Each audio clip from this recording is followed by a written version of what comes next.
We're in Siberia. It's so cold here that freezing gusts of wind are burning your face.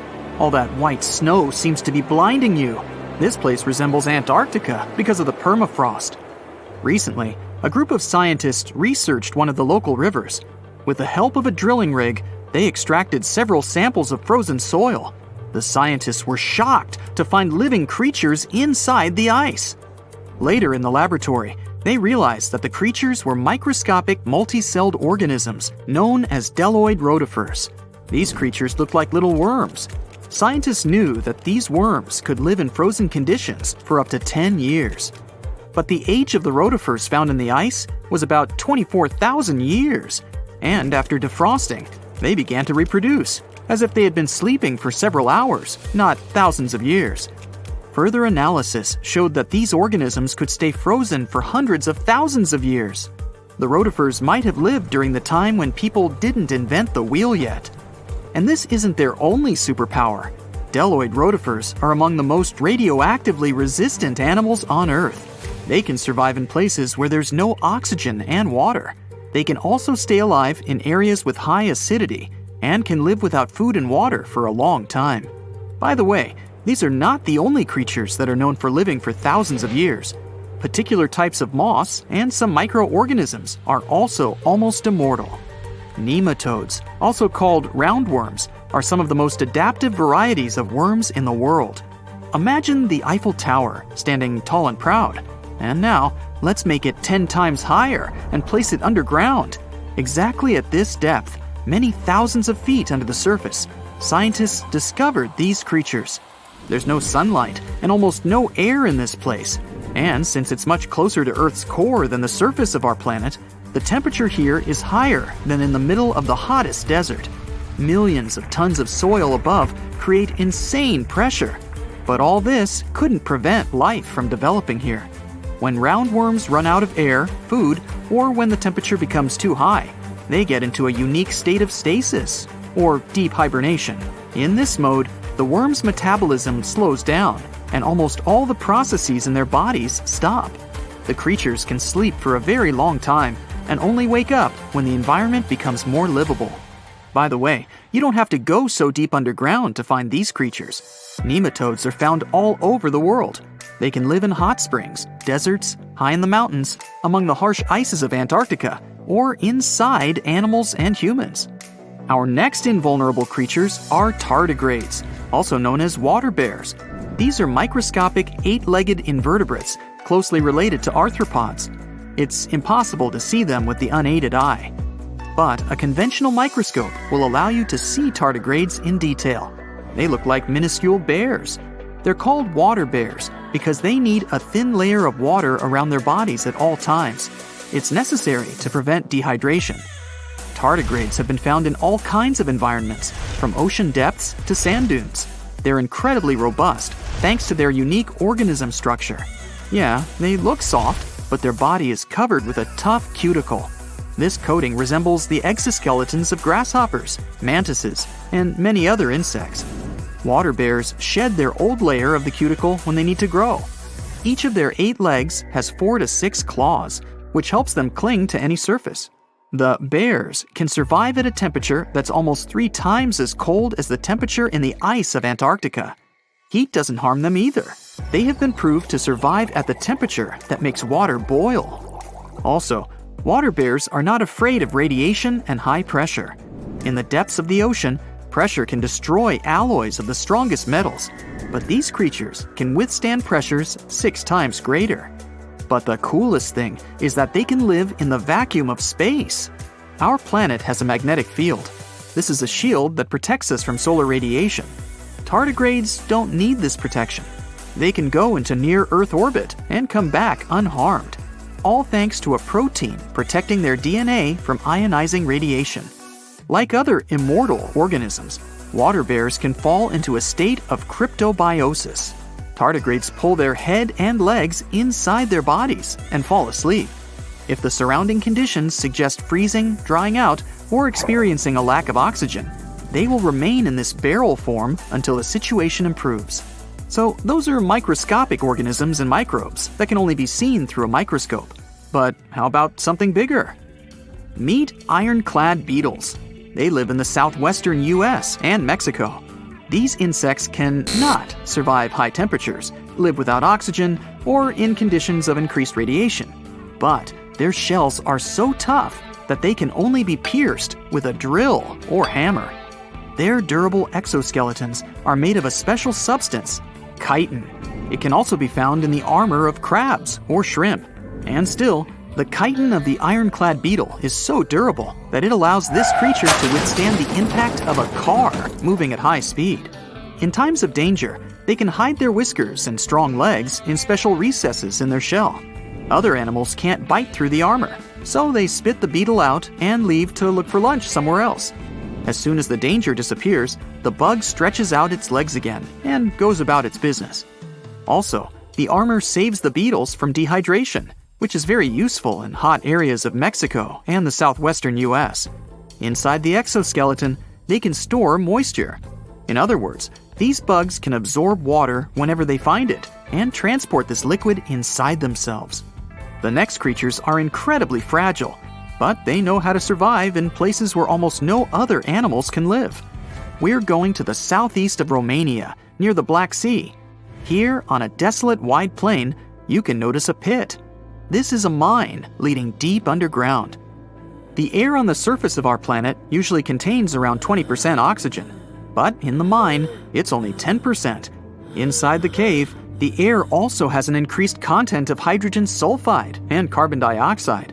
People can't breathe there without an oxygen tank. We can probably say that the water and air there are poisoned. Almost no animals would be able to survive here.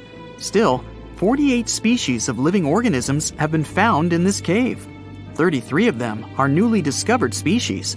And they aren't the only microbes or bacteria that can't be seen without a microscope. Something bigger lives here. Strange white snails crawl over the walls of the mines. Transparent shrimp and a bunch of unknown kind of leeches swim in the water. White centipedes with huge whiskers and creepy white spiders run on the ground. And they all have been growing here for almost 5 million years.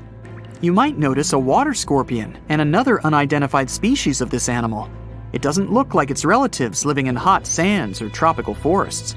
No living creature here looks ordinary at all. All animals are either white or transparent. They have no eyes, but are equipped with long paws and antennae whiskers that help them navigate in this dark space. The deeper you go into the cave, the less oxygen the air contains. But the number of living organisms is increasing.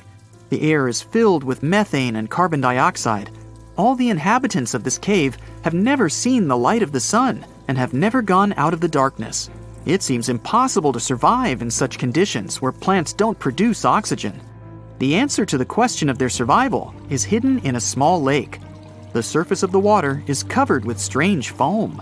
If you look closely, you can see that this white substance is alive. It resembles soft, wet paper that is easy to tear. The thing is billions of living organisms, bacteria called autotrophs.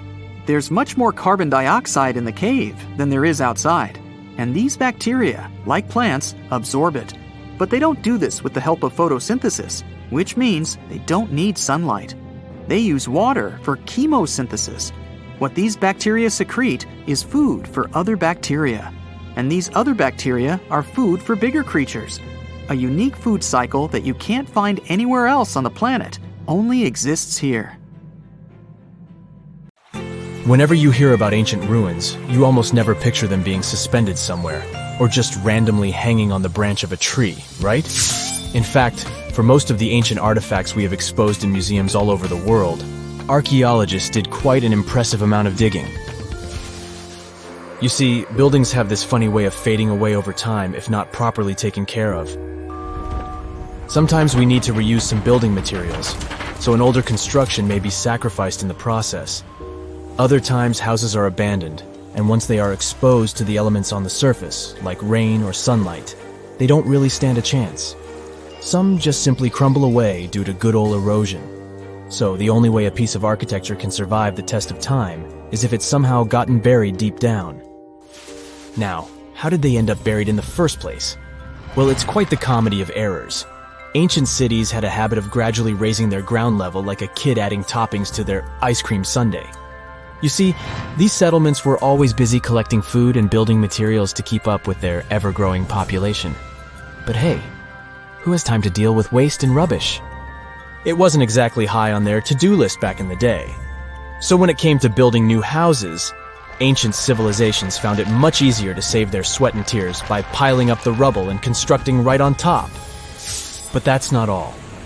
Rivers would also occasionally flood and deposit a layer of sediment on the city floors, further encapsulating those ancient constructions. And in those dry regions like the desert, where the wind likes to show off its sand and dust dance moves, you can bet it was a constant struggle to keep the establishments clean. One hilarious example is the Sphinx, which had its head buried in sand until a group of archaeologists unearthed it in 1817. Some ancient towns eventually got covered up because they were completely abandoned. With less human activity to control their expansion, plant seeds couldn't resist the opportunity and sprouted all over the place. They gobbled up carbon dioxide from the air and grew, adding more and more bulk to the ground. Those cheeky roots even decided to stabilize the soil made from decaying plant matter, creating layers upon layers of earthy goodness. It's like the ultimate DIY project Mother Nature embarked on, with plants as her loyal helpers. The act of digging into the secrets of ancient civilizations is not just about unearthing a lost world. It's also an epic quest to reveal the hidden treasures beneath layers of history. But how do archaeologists know where to dig in the first place? If everything is covered in layers upon layers of sediments, debris, and plant roots, they must have some sort of system they rely on before embarking on a new project, right? For starters, they're not always the ones suggesting an archaeological dig in a certain location. Let me explain. Let's say you're a contractor and you want to build a new fancy apartment complex in your city. Some local legislations have certain requirements before your project can start, though.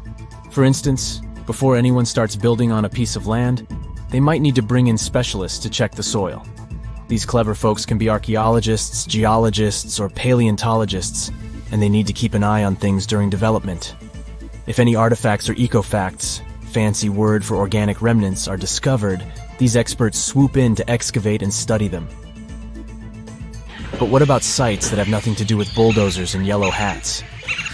Archaeologists have more than one trick up their sleeves when it comes to locating ancient hotspots. They dive deep into historic records with a healthy dose of detective work. By sniffing out old documents and maps, they can piece together the puzzle of human activity in a specific area. If a site has been visited before, it's even better. Finding records of past excavations or historical accounts can give archaeologists lots of information on where to continue their treasure hunt. Before archaeologists start swinging their shovels, they engage in a bit of a visual scan mission. Armed with a grid system, they'll stroll around the site, keeping their eyes peeled for any artifacts that might be hiding just beneath the Earth's upper layer. From groundstone tools to historic glass and even ancient garbage dumps, yes, they're all so valuable. These keen-eyed explorers can spot signs of human activity faster than most people. If they stumble upon midden soil, fancy term for a garbage dump, they know for sure that humans once called this place home. Archaeologists don't just rely on their trusty shovels, though. They have an arsenal of gadgets to aid in their search for hidden wonders. Geophysical tools are like their secret weapons. Take the resistivity meter, for example. This clever contraption measures the electrical component of the soil and any buried features or artifacts. A buried wall, for instance, will create a different resistivity reading than the surrounding soil. Magnetometers and ground-penetrating radar work in similar ways, showcasing potential hints of ancient treasures in the soil. And who could forget our trusty old friend, the GPS? It helps archaeologists map out precise locations, like a high-tech treasure map, leading them straight to their pot of gold. Care to virtually visit some of the most important archaeological sites in the world? Well, follow me. In the United Kingdom, for instance, you'll find this interesting place called Stonehenge.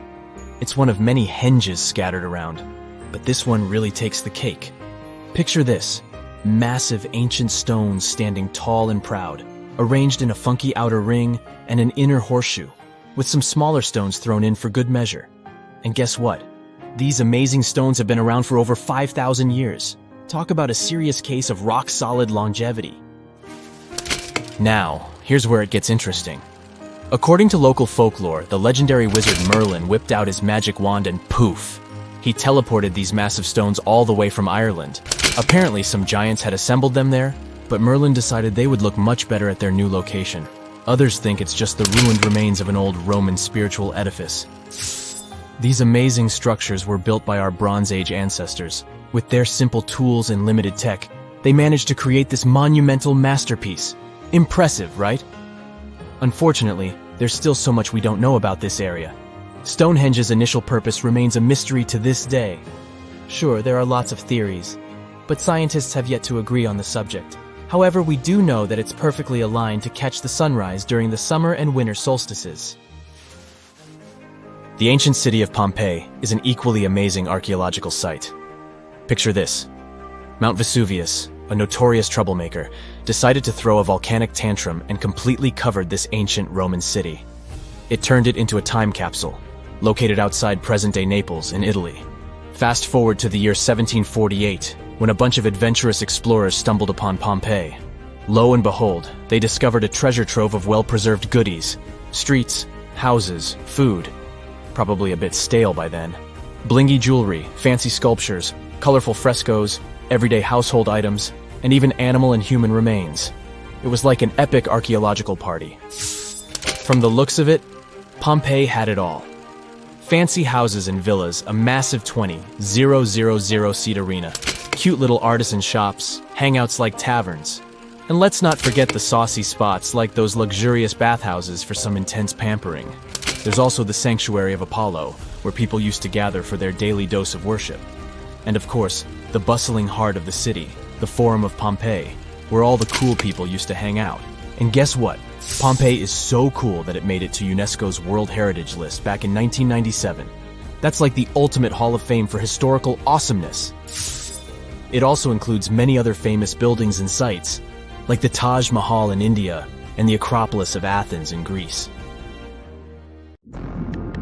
From thousands of dollars worth of treasure to brand new phones and ancient cities, let's dive into the water and see what we can find. Imagine going to the river to enjoy a boat ride. Who wouldn't want to take a couple of pics to make the memories of this trip last forever? Oops, the water split. Luckily, you've taken precautions and put your gadget in a waterproof bag. But what if you drop your phone to the bottom of the lake along with this case? This is what happened to some people.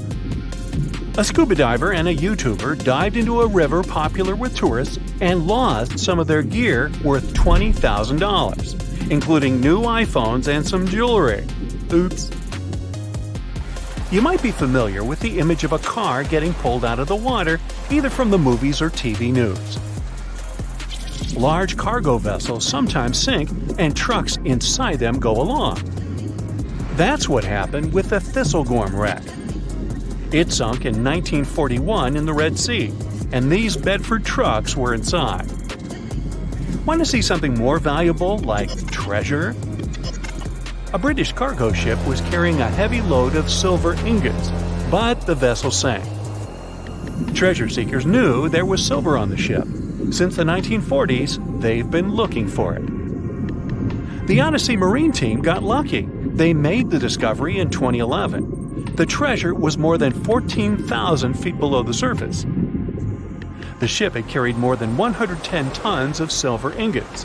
Finders keepers. The Odyssey team kept 80% of the treasure and gave 20% to Her Majesty's Treasury. Of course, there were more items on the ship, like letters, teapots, and silk sheets. You can see them in the exhibition called Voices from the Deep at London's Postal Museum. Now how about some underwater art? Sure, here you go, Polynesian moai statues. These statues have been discovered in several areas across the world. For instance, Easter Island is full of different size statues, but many of them can also be found in Cancun, Isla Mujeres, and Punta Nizu, Mexico. Seeing full-body statues from thousands of years ago under the water would probably be a lifetime experience. Gold coins are also popular items found in shipwrecks. Many divers come across coins worth a lot of money. But there's one diver in Florida who truly hit the jackpot. In 2015, they stumbled upon nearly $1 million worth of treasure. The discovery was 51 gold coins, 40 feet of ornate gold chains, and a rare coin that was made for Philip V, the King of Spain. They were once frightening and dangerous, and they still look spooky. Yo-ho! I'm talking about pirate ships. One pirate shipwreck from the 18th century was excavated off the coast of Colombia in 2015. The treasure found there was worth between $4 and $17 billion. It contained precious stones, gold, and many other items. The next one is an underwater city. Neapolis is a city washed away by a tsunami. It was built on the coast of North Africa nearly 1,700 years ago. Divers uncovered the city's remains in 2017. Researchers have also discovered Roman columns, as well as household goods and tools. Now, let's go all the way back to 1503. Portuguese explorer Vasco da Gama was fighting a storm when he lost his ship Esmeralda. The ship was discovered in 1998, but it had to wait for more than a decade to be excavated. Researchers found navigational tools there. They didn't have as much value as Spanish gold, but they were historical treasures. Now, in Amsterdam, they fish for bikes in canals. 1/3 of working Amsterdammers cycle to work. Others use their bikes for different purposes, like exercising, going shopping, and so on. There are more bikes in Amsterdam than permanent residents. Unfortunately, many bicycles and even some cars end up in Amsterdam's canals. The fact that Amsterdam has 165 canals with a combined length of 60 miles doesn't make the authorities' job easier. Obviously, the owners don't throw their bikes into the water. Bikes can end up in the canals because of strong winds, vandalism, theft, or by accident.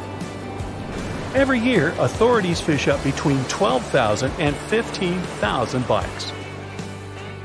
Our next one is a lost city. Heraklion was ancient Egypt's gateway to the Mediterranean. It became submerged and hidden under the sand. This city was famous. Maybe you've even heard about it. It was mentioned in the legend about Helen from Sparta and Paris from Troy. So, how was this ancient city discovered? In the early 2000s, a team of divers found a huge fragment of rock on the seabed and took it up to dry land. It turned out that it was a piece of the statue of Hapi, who was the lord of the river of ancient Egyptians. The team continued searching and found 6 other pieces. Around them, they saw temple ruins, pieces of pottery, jewelry, coins, oil lamps, and so on. Even an old copy of the New York Times. Nah, not really. Granada Underwater Sculpture Park is the world's first, what else, underwater sculpture park. Why is this park so special, besides being located in the beautiful waters of the Caribbean? You can see the park on a snorkeling or scuba diving trip. The sculptures are about 9 to 16 feet underwater. The atmosphere and the experience itself make it special. The sculptures are made from concrete and steel. Some of them weigh as much as 15 tons. They're covered with underwater creatures. The statues were put there to help protect reefs, maintain the health of the ecosystem, and restore underwater life in that area. Now, submarines are designed to go underwater, so maybe you wouldn't expect to see them on this list. But submarines do, in fact, sink. Divers have discovered many submarines. For instance, an Australian submarine was found off the coast of Papua New Guinea more than a century after it had sunk. Now here's another submerged city, but this one was left underwater on purpose. You can see the ancient ruins of Lion City in a lake in China. This lake was created in 1959 when the valley, at the base of Five Lions Mountain, was flooded to create a hydroelectric power station. The 1,400-year-old city, now ruins, got submerged by this flow and stayed this way for over 50 years.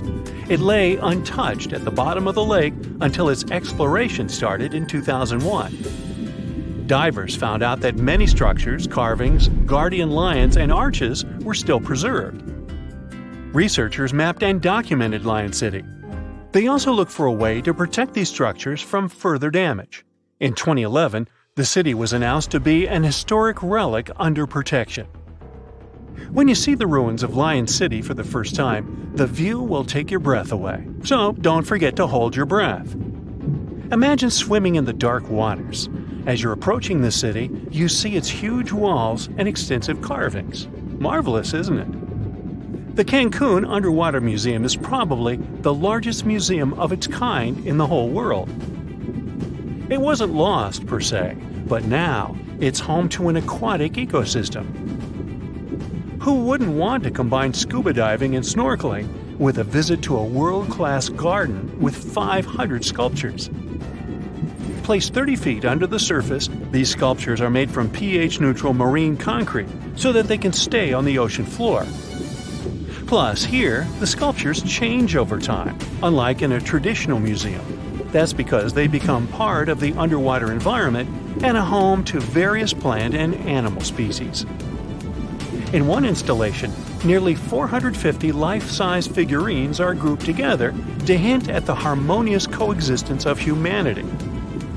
There is also the Anthropocene, which is an actual submerged Volkswagen Beetle placed by the Manchonis Reef.